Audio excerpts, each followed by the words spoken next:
जो इदारे हैं जैसे पुलिस है, नादरा है और मुख्तलिफ़ इदारे हैं, कोर्ट उनको नोटिसेस इशू करती है, रिकॉर्ड मंगवाती है। इसी तरह लैंड रिकॉर्ड केसेस में तो बहुत ज़्यादा है, ये रिकॉर्ड ही नहीं आता।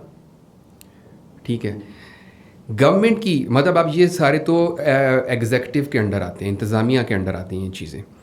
गवर्नमेंट की जो फेलियर है वो कितना रिस्पॉन्सिबल है? इसमें यह कि किसी भी गवर्नमेंट की प्रायोरिटी ये तो इंसाफ की फराहमी तो रही ही नहीं कभी भी। इवन अभी आप देख लें कि इस वक्त जो पेंडेंसी है केसेस की, वो सिर्फ पंजाब में 2 लाख से ज़्यादा केसेस हैं।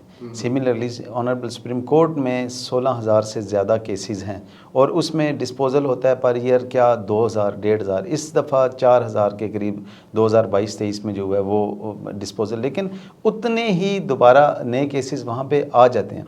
अब इसमें यह है कि मैंने देखा है, मैं अपनी प्रैक्टिस में मुझे ये देखने को मिला है, जो जज काम करना जानता है ना वो रिकॉर्ड मंगवा लेता है। किसी डिपार्टमेंट की ज़रूरत नहीं होती कि उस कोर्ट में रिकॉर्ड ना पहुँचे, लेकिन हमें हमारे जजेस को कॉन्फिडेंस नहीं दिया जाता।